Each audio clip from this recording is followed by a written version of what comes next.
Hello everyone. Good morning and welcome to this BERA webinar on a political sociology of education policy with Professor Helen Gunter. We are delighted you can join us today. BERA is a member association and learned society committed to advancing research quality, building research capacity and fostering research engagement. Founded in 1974, it has since expanded into an internationally renowned association, and we are joined this morning by delegates from around the world. BERA currently has a wide range of special interest groups that represent the particular research concerns and interests of groups of members of the association. Today's webinar is being held by one of BERA's 37 special interest groups, the Educational Research and Educational Policymaking Special Interest Group, convened by Professor Sarah Yuni and I, Craig Skerritt. This special interest group is interested in identifying and enhancing the various ways in which research efforts in education can have a stronger influence on policy, by, for example, identifying areas of policy which may be particularly supported or even contradicted by current evidence, looking at different ways of synthesizing research knowledge, and new research models for policy-relevant research. After today's session, please do get in touch with us if you would be interested in joining our special interest group. We are delighted to hear from the esteemed Professor Helen Gunter today, who is going to speak about segregation as a form of policy violence and will present us with a new approach to researching understanding and explanations of this trend as a political sociology. Helen is Professor Emerita at the Manchester Institute of Education at the University of Manchester, where she undertakes research in education policy and educational leadership, with particular attention to the field of educational leaders, leading and leadership. Her honours include being a Fellow of the Academy of Social Sciences and also a recipient of the British Educational Leadership, Management and Administration Society's Distinguished Service Award. We will, at the end of Helen's presentation, allow for questions and answers. So please do populate the chat function, or we can take questions and comments verbally. But for now, we are very much looking forward to this special contribution. And now, without further ado, I'm going to hand over to our key speaker, Professor Helen Gunter. Helen, welcome and thank you very much. We're very looking forward to hearing you today.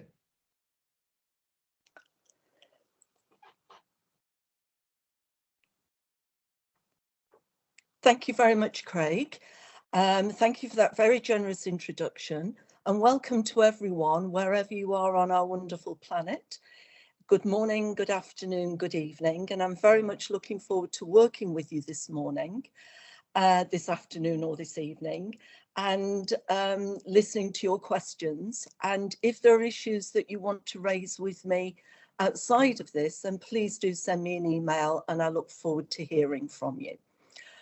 What I'm going to talk about today is a way of thinking about education policy that's been integral to my work over the last 40 years.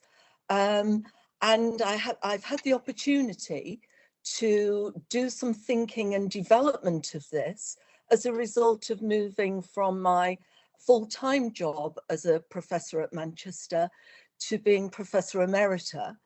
And the way in which I was enabled in that development to spend some time and to do some thinking and to do some development of ideas. This morning we've had some technical problems, so Craig is going to do the PowerPoint. And for those of us in the UK who were used to Chris Whitty saying next slide please, then that's what I'm going to be doing this morning. So Craig, next slide please. The thinking that I was able to do was to review the 26 research projects I've been involved in during my career, from a teacher in the mid-1980s when I was involved with the local authority to do a project called the National Oracy Project about children and how they were enabled to speak to develop their learning in classrooms, right the way through to more recent work and projects funded, for example, by the British Academy. And in reviewing that, I had the opportunity to develop and write a higher degree in the social sciences. And on the left-hand side is a photograph of graduation day. And I'm there with my husband in the most spectacular tie, and our good friend Colin, and colleagues here from the Institute of Education, Dr. Firth, Dr. Rayner and Dr. Hughes. And outside of the picture were lots of other good colleagues who were there joining in the celebrations. And within that higher degree, I was able to bring some strategic viewpoint on the work that I'd done. And I felt I wanted to do that in order to make the transition from the professorial role to the Professor Emerita role. And out of that, I then published a book, A Political Sociology of Education Policy, that was published in January of this year.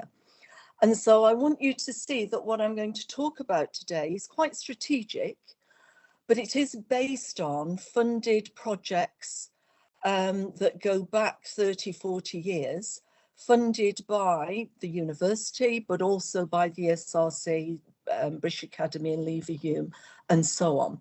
And so the book will provide the detail. Today I'm providing the overview of a contribution that I want to make. Thank you, Craig.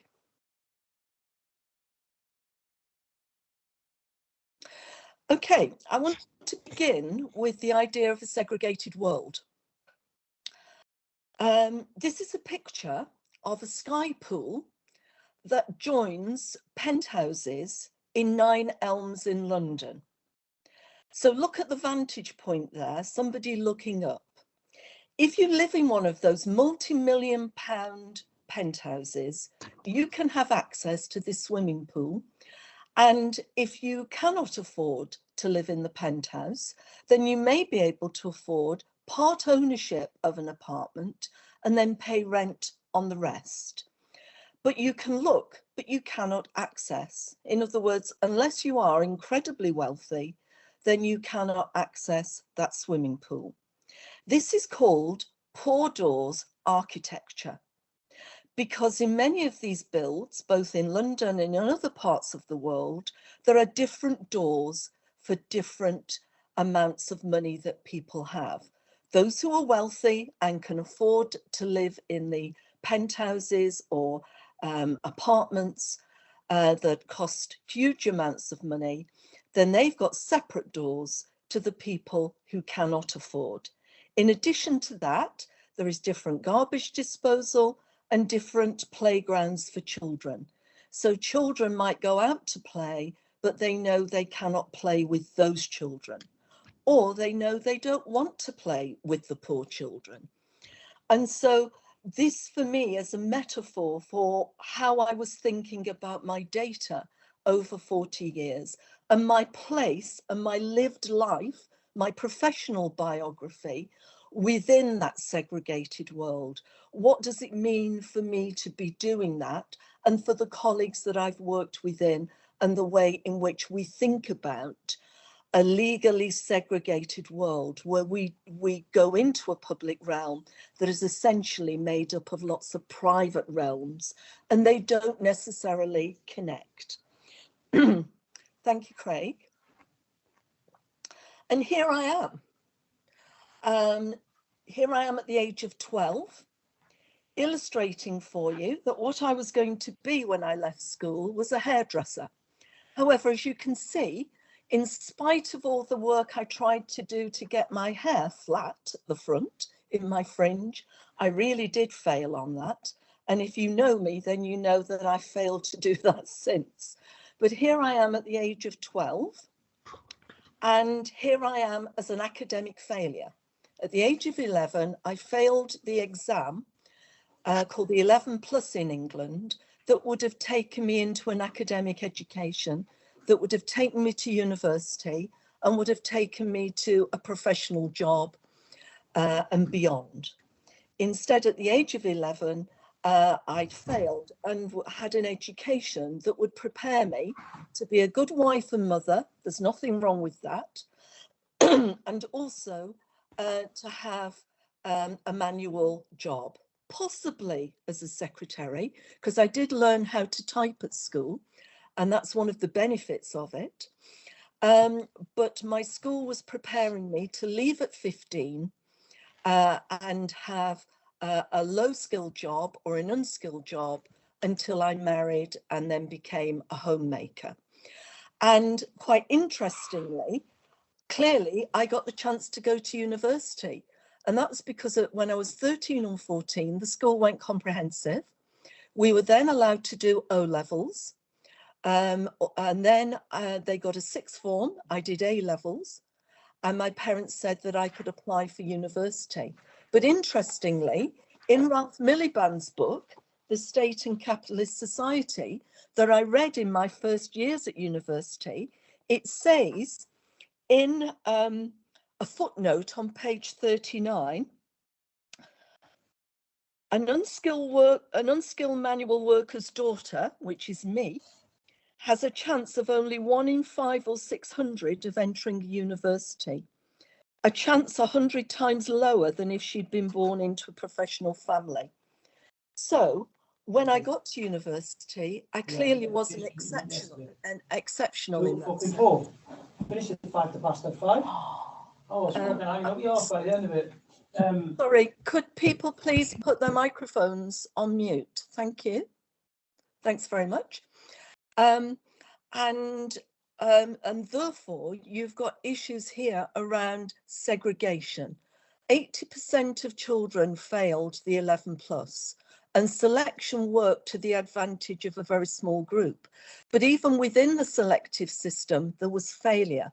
Not all children's needs were met within that system.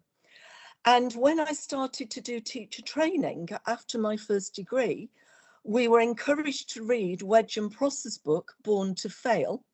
And I realized in reading it that I had been born to fail in that sense. But the introduction of inclusive, universal, comprehensive education with no 11 plus meant that those who'd been born to fail through the economic system were allowed to have aspirations and allowed to be successful. However, what we've seen since from the 1980s onwards is continued pressure to reintroduce selection, but also through markets to allow secession, whereby if you don't want your child to sit down next to a child like me, in the same way that you don't want to live next door to somebody who doesn't have the same wealth as you, and you don't want to swim in a pool in the same way with somebody who doesn't have the same wealth as you, then you can secede and you can live in a gated community and you can operate according to Paul Door's architecture. Thank you, Craig. What this means in broad terms is that segregation and selection operate on the basis of parental wealth, belief about bodies, that boys' and girls' bodies should be separated, and in fact are a security issue, based on parental faith, based on parental genes and intelligence testing. So I wasn't educable at the age of 11 because of my parental genes. And therefore I'd inherited the fact that I was suitable for a particular kind of life. Using parental choice in order to build superiority. So if you're told that your body is superior to someone else's, you use choice in order to maintain that and certainly to buy it for your children. And if necessary, to use your superiority in homeschooling. And we can see here that Toby Young, who was very much behind and involved in the free schools in England, he talked about teenage pregnancy, criminality, drug abuse, ill health as poisonous heirlooms. In other words, our genes pass on our failures and our lack of intelligence and so on. And it's really important that we recognize this, because Sir Keith Joseph, who was Secretary of State for Education between 1981 and 1986, he gave a speech in 1974, and I'm going to read the phrase, where he says that the human stock in the UK is threatened because girls are producing, that is, unmarried girls are producing problem children, future unmarried mothers, delinquents, denizens of prisons, and drifters. And the previous Prime Minister Boris Johnson said in 2006, children of working class mothers are more likely to mug you on a street corner. So he's talking about me, that as the daughter of a working class mother, I'm more likely to mug you. So we can see how eugenics is normalised, that people within the UK in elite roles, through elite education, are enabled to speak about the ordinary ways in which the majority of people are failing and will fail because of their genes. And importantly, a civil servant told Stuart Ranson, who published this in a chapter in 1984, this civil servant working in the first Thatcher government from 1979, there has to be selection because we're beginning to create aspirations which increasingly society cannot match. Social unrest means people must be educated once more to know their place. In 1981-82, there were major inner city riots in the UK. And that was in response to that young people like me, at the time I was doing my teacher training, and then I started teaching in a comprehensive school. So this was the early years of me doing training and then teaching. And we were being told that even though the comprehensive system that had benefited me and many other millions of people, that actually we were too much above our boots. In other words, we had too many aspirations and the economy cannot match that. It cannot deliver the jobs that those children want. And therefore we have to strengthen segregation to prevent people developing those aspirations. Thank you very much, Craig.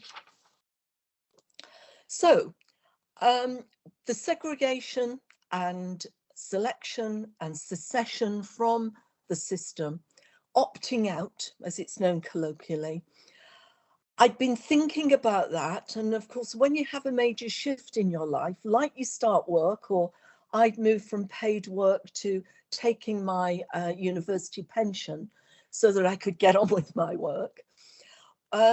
This was a time for me to think about all of that and to start to think, well, what does all of this mean? How can I make sense of it?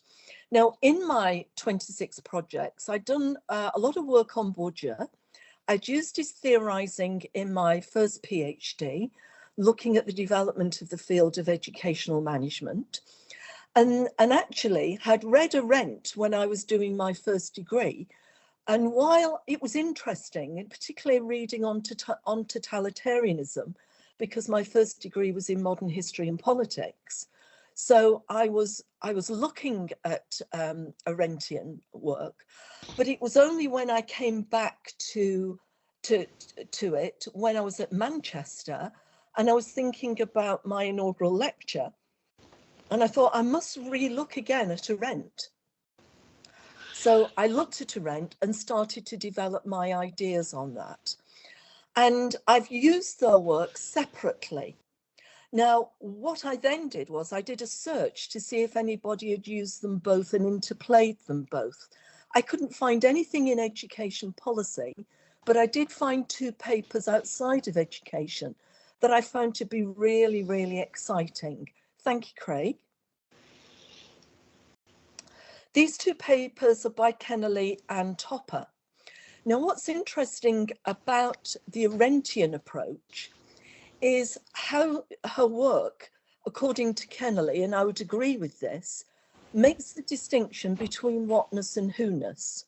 Now, what segregation does, based on the provision of and access to education, determined by wealth and faith and bodies and intelligence or thickness at the age of 11, that is about what you are. and your eugenics, your genes, your bodies determine what you are. And in fact, it determines what you are before you're born. You're part of a family that's already labelled. And in fact, when I took the 11 plus, it was just accepted that I would fail. Nobody passed it in the family. Nobody passes it in the street. And in fact, only 2 class passed out of 30.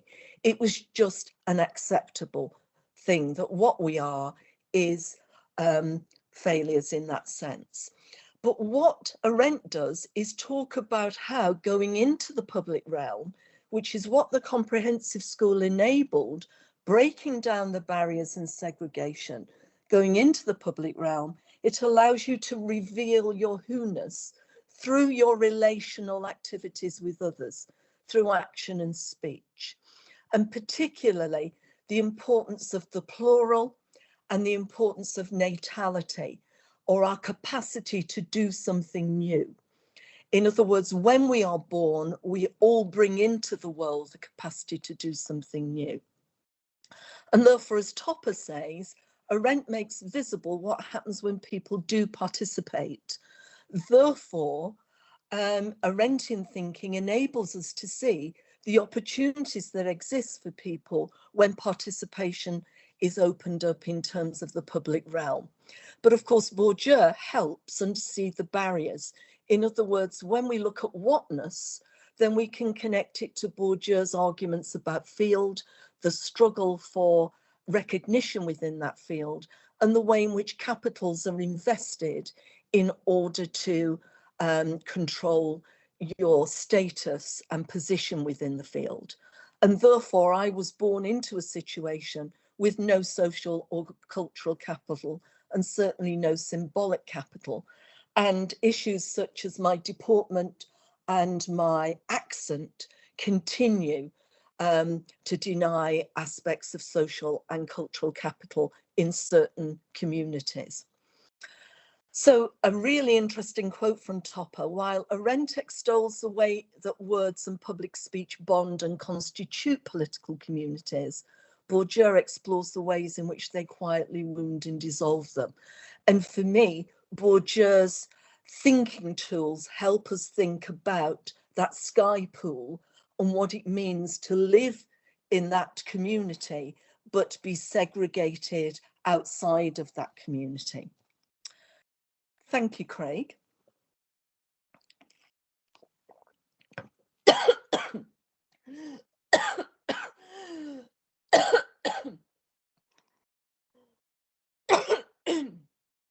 Excuse me.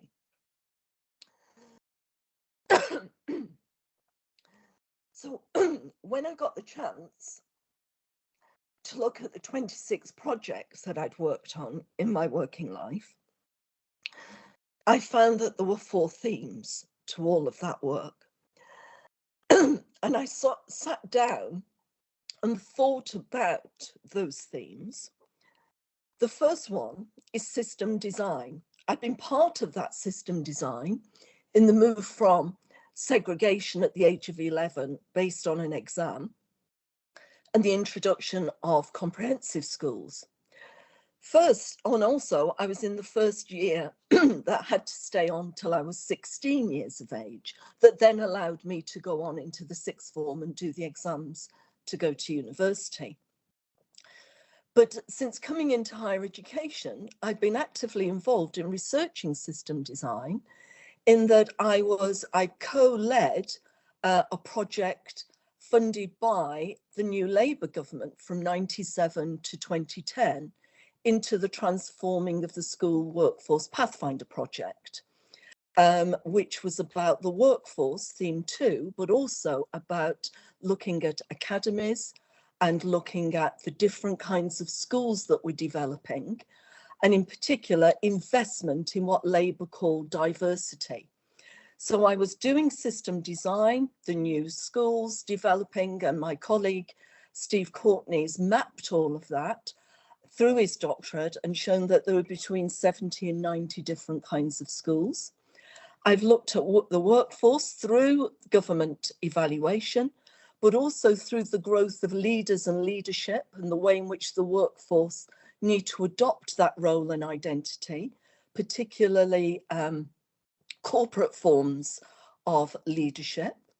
I've also looked at policy actors, whether that's children, doing projects in schools with children, with teachers and head teachers as policy actors, unions, people in local authorities, people in businesses, particularly consultancies, as well as people in government, interviews with ministers and former ministers, civil servants, and so on.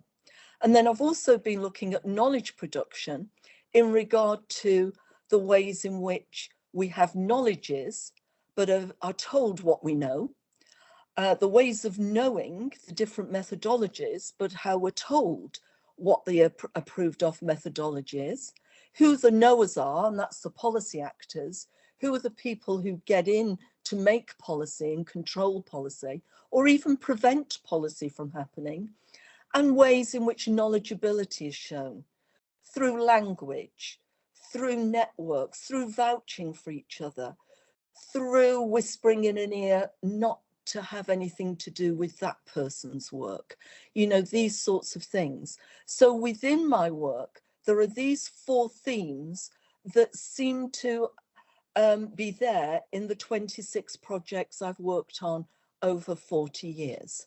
Thank you, Craig. Now, in thinking about the data regarding those projects and all the analysis, and I've written about them, and I've got a web page where you'll be able to access those themes and the different kinds of work and outputs. And that web page is on the final slide at the end.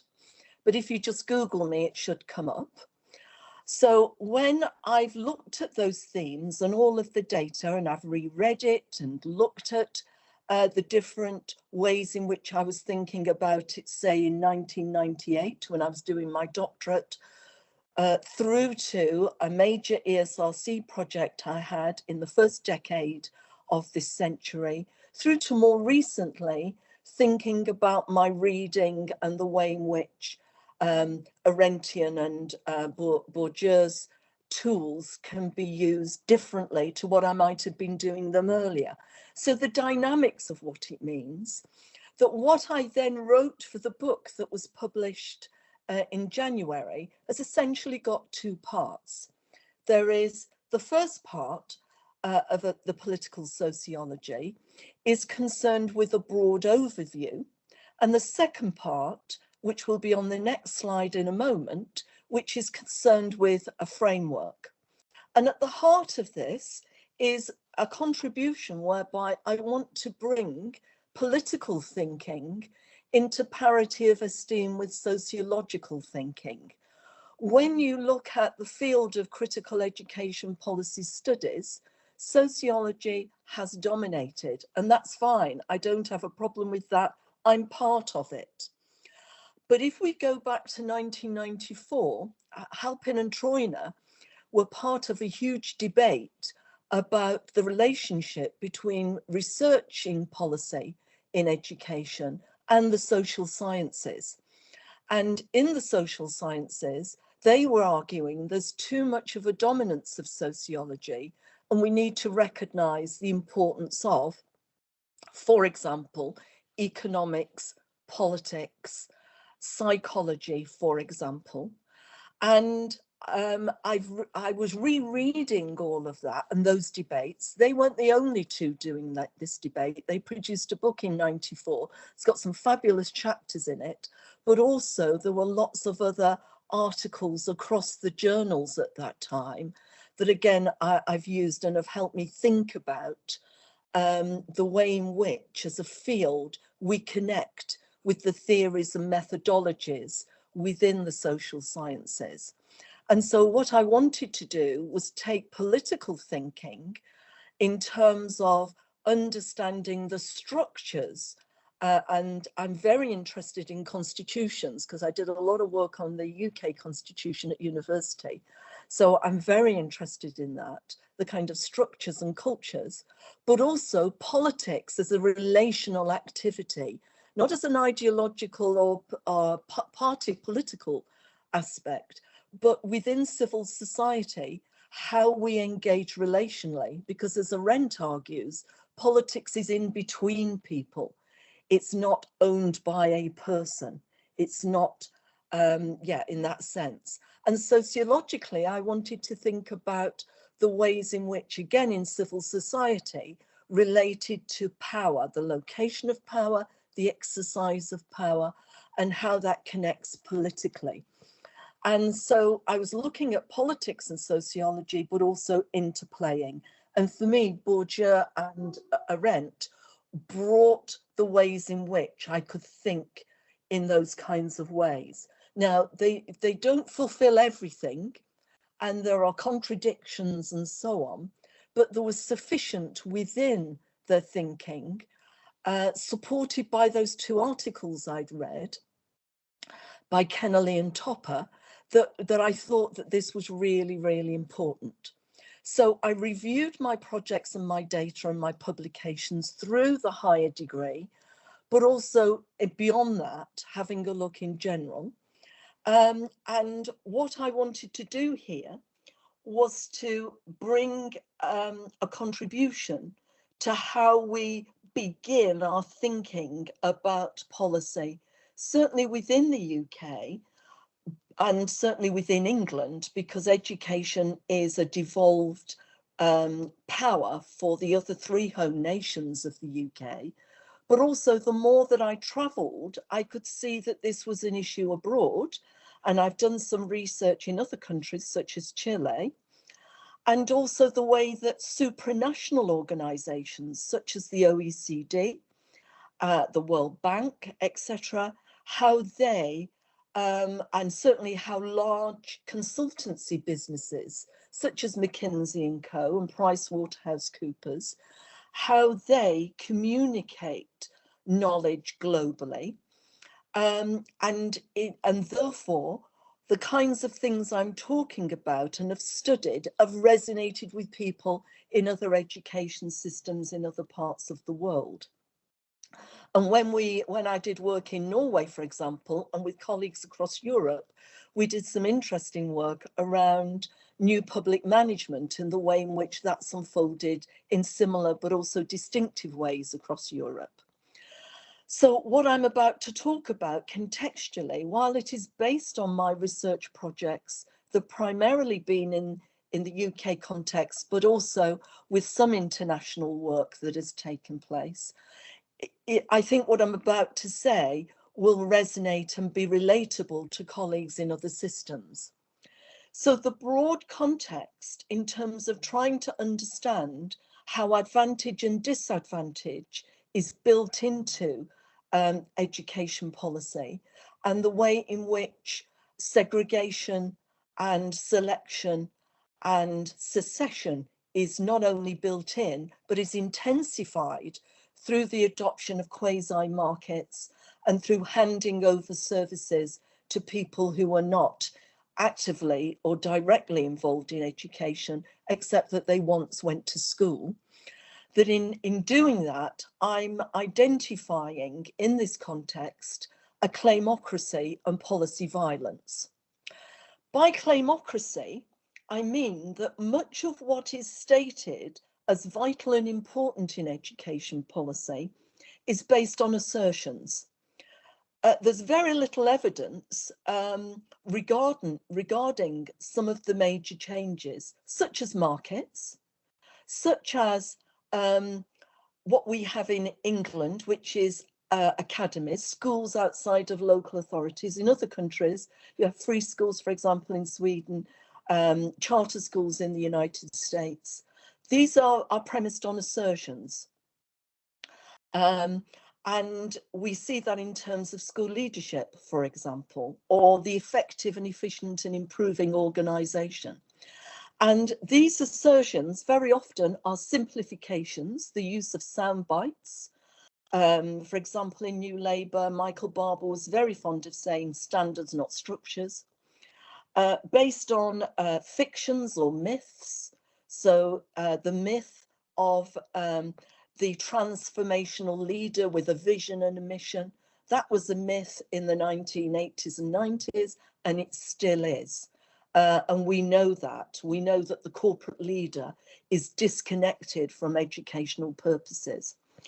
And also we know that an awful lot of lies are told. There are, you only need to look at various texts in the United States regarding the way that lies have been told, particularly around privatization. And we can identify the same kind of lies in our system. And also the use of mimicry, whereby people are required to mimic elites in terms of their choices. So, for example, you may be able to afford £50,000 a year as fees for your child to go to a very high status public school.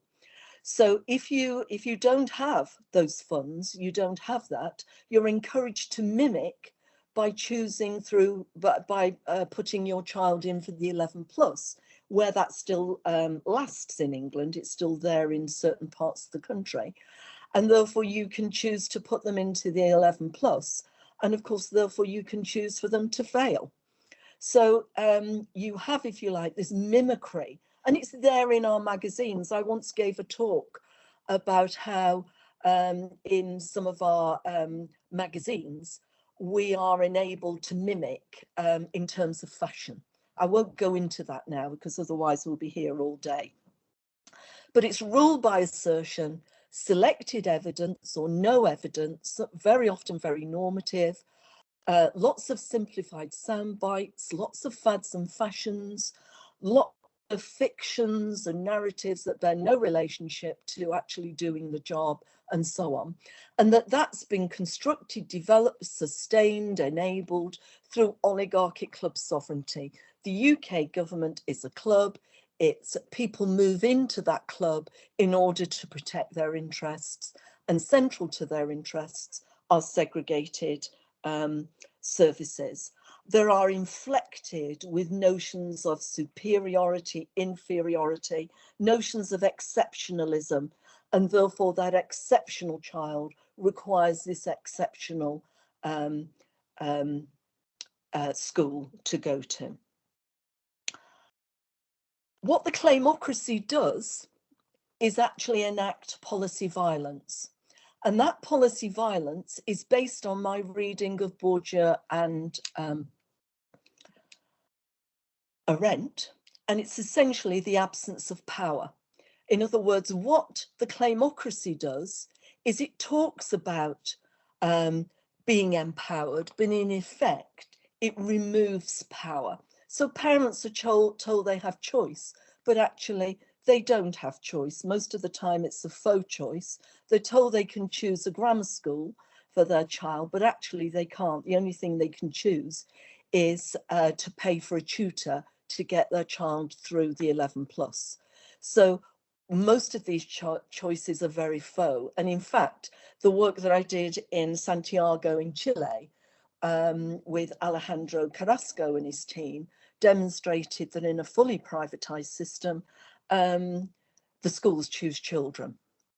Now, I've looked at the context of policy violence in three main ways. One is through eugenics, depoliticization, and mortality.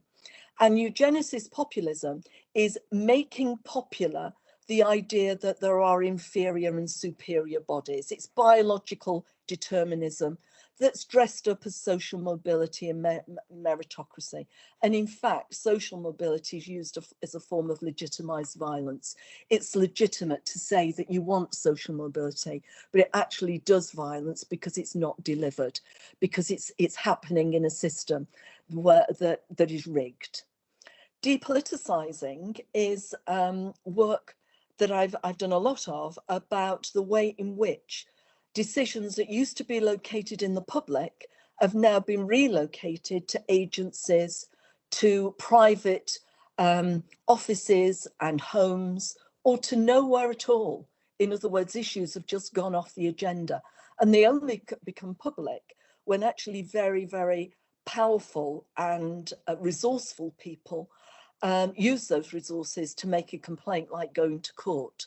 And of course, what happens is that tends to come from the middle classes, who quickly find that the choices that they've been sold are ones that are not delivering what they were told that they were delivering. And that's a form of authorised violence.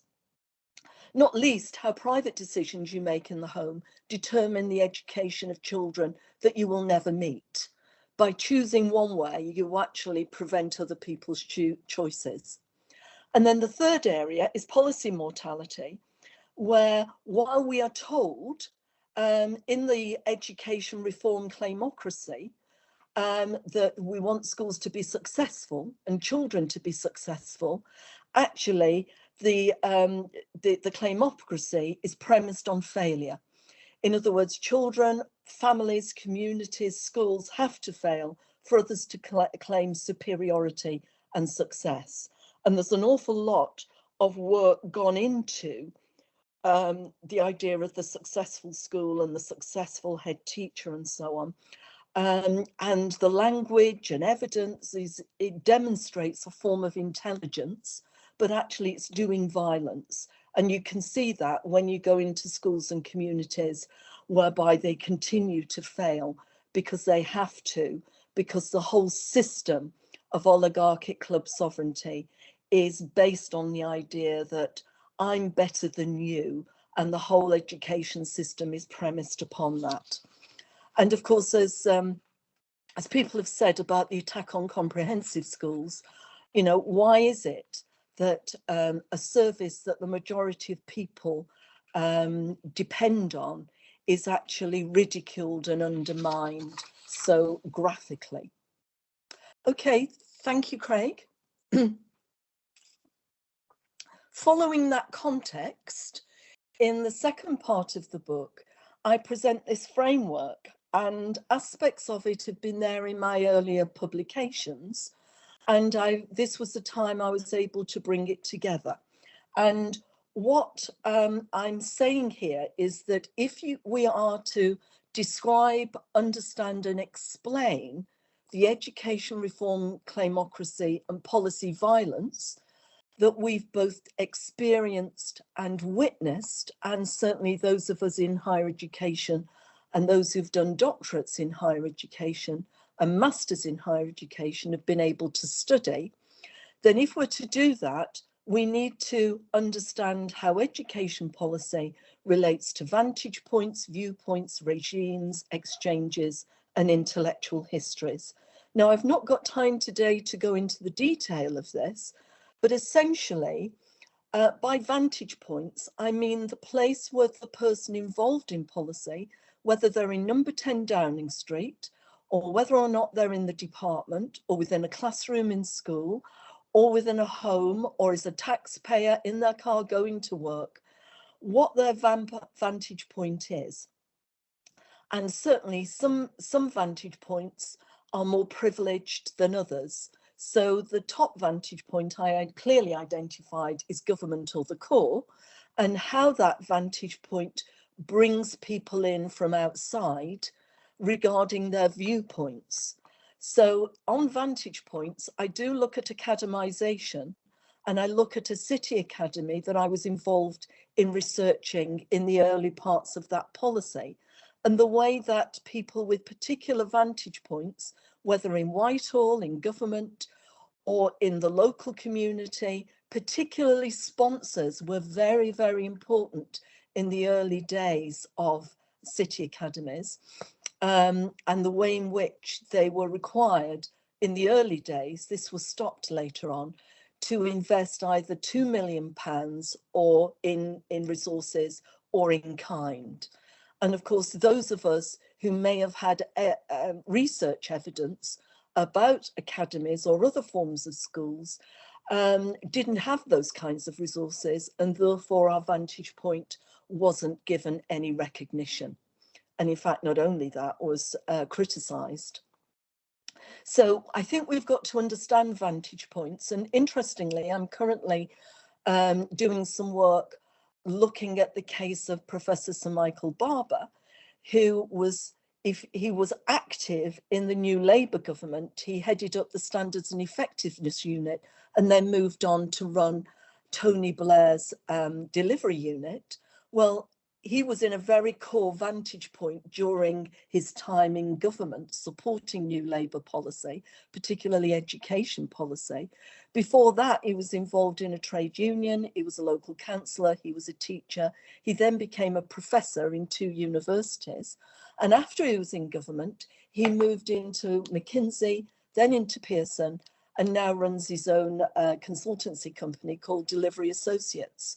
And it's really interesting to look at his viewpoints going on to be, and how those viewpoints have got some stability over time. There's a clear theme running over time, but also how there's shifts and changes dependent on what he was saying as a trade unionist to what he's now saying as a consultant, an international consultant. But on viewpoints, I study in the book Workforce Remodelling, and in particular identify a normative functional viewpoint that dominated. Functional in the sense of what works, but when we don't quite know what works, normative in saying this is how it ought to work. And then when it comes to thinking about vantage points and viewpoints, I then wanted to look at regimes of practice. Who is actively in the government regime with particular viewpoints coming from particular vantage points, working in the government regime? And I've identified a conservative privatisation regime historically that's currently dominating education policy, and the new Labour performance regime that operated between 1997 and 2010. And also looking who's on the edges of those regimes, looking in, wanting to be invited in, and those who are marginalised and othered, people like policy researchers such as myself, who are kept out. So you've got the interesting work there on regimes of practice, and on that in the book, I look at the setting up of the National College from 2000. And then in exchange relationships, if you're in a regime with shared viewpoints coming from particular approved of vantage points, then what's your exchanges taking place? And there I look at local policy making, looking at a school and the kind of policy making that they were making, and the ways in which a lot of it is very personal. Who knows who can vouch for who, but also how it's highly contractual as well. And if you've ever done a UK government research or commissioned evaluation, then you'll know what I mean by the kind of contractualism there, but also how everybody starts to behave as if they're contracted. A lot of interesting work done on that, which I use in the book. And that's using and looking at policy actors and the National College, and then going on to look at intellectual histories. In other words, if there are particular privileged vantage points, particular privileged viewpoints, certain regimes around government that include and exclude and actually actively keep out, particular ways of exchanging knowledge and value and reputation and trust, then what's the background intellectual histories that this is all located in?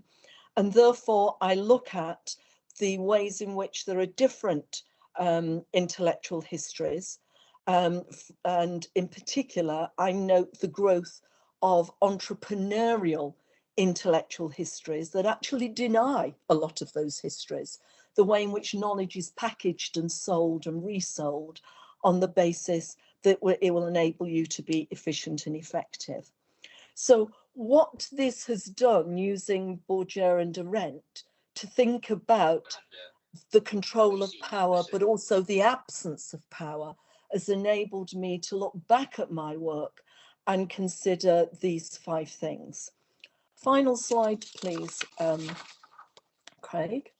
So what does all this mean? To go back to the beginning, I start the book that was published this year with a statement that the graveyards of England are full of people who've sadly died of cancer. The graveyards of England are also full of people who never got the chance to find the cure for cancer. In other words, education policy by the UK government for England is actually reinforcing a segregated system that denies children the opportunities to be successful. And the part 1 of the book explains why that is. And part 2, I present a way of seeing that operating in lots of different ways and the ways in which we might understand it and explain it. And then in the final chapter, I look at what that agenda means for us in terms of critical education policy studies. And we can see this happening during the COVID-19 lockdown in England, whereby poor doors education we were able to witness. So I began with poor doors architecture. This is poor doors education. What they had to do, because children couldn't sit down and do exams in school, was that teacher did estimated grades that was then related to a comparative ranking, and then an algorithm was used to adjust the grades. What we find is that within state schools with large classes and within FE colleges with large classes, then your grade would have been adjusted. And they found that 36% of grades were 1 grade lower than what the teacher had assessed, and 3% were 2 grades lower. But in private schools, they were not adjusted because classes are too small. And that's what you pay for. Okay, thank you very much, Craig.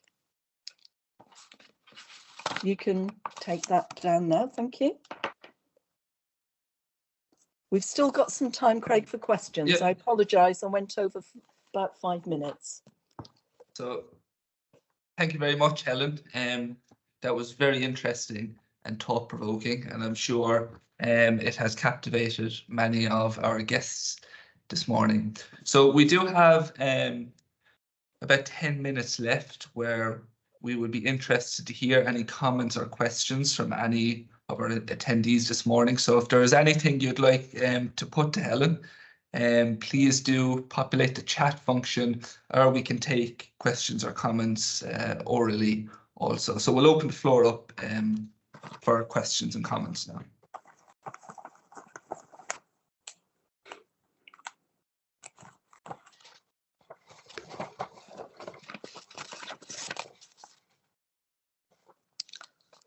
Is Geraldine? Yes, we have someone raising their hand. It's Geraldine Mooney Simi from University of Limerick in Ireland. Geraldine. Good morning. Can you hear me? Yes, loud and clear, Yes, Geraldine. we can. Good morning, Geraldine. Okay, Lovely to hear from you. Good morning, Helen. Thank you so much for such a thought-provoking lecture. I look forward to even listening to it again. There's so much wonderful stuff in it. I just wonder aloud what our role now is as researchers with a keen interest in policy analysis. What have we? There's a kind of I suppose a dark side to work when we're in a system that is rigged, that is so heavily rigged. So can you give any advice and heart to the work we do in policy analysis? Yes, I thank you, Geraldine. And I know that you and colleagues have worked very hard on this in Ireland, because I was delighted to receive your book about teacher education and how we need to think about teacher education. So it's great to speak to you again. Yes, I do think that this is an important question, and one that has dominated our life and work, particularly since we are subject directly to attack. So I'm part of the blog, the blob, The Enemies of Promise, as Michael Gove talked about us. And of course, in March of this year, it was 10 years since he wrote that article in the Mail on Sunday. And I did a blog about that. So if people want to know about the blog, then please get in touch. then because it was raising issues, not just about how we are treated and continue to be treated, but also the broader context in which knowledge production is happening in civil society. I think that the question you raise is important. I think we've got to keep going. We've got to keep working on these ideas. We've got to recognise our place in knowledge production and the ways in which we have to think about this in tough times. And of course, it's different in different parts of the world.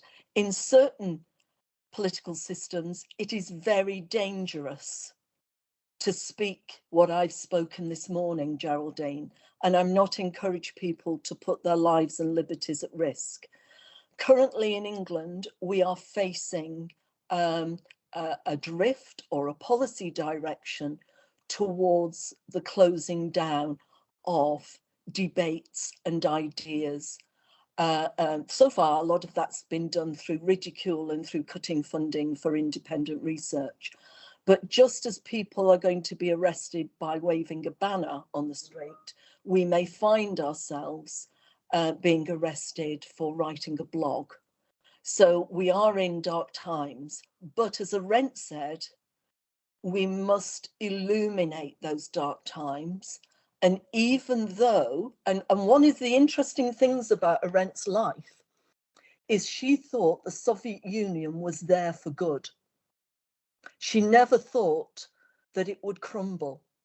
But then she started to see the ways in, I mean, clearly it crumbled after she'd sadly died in the mid-70s, but she could see it unraveling. And that's what you can see some of her work after that, recognizing that totalitarian regimes are not necessarily permanent.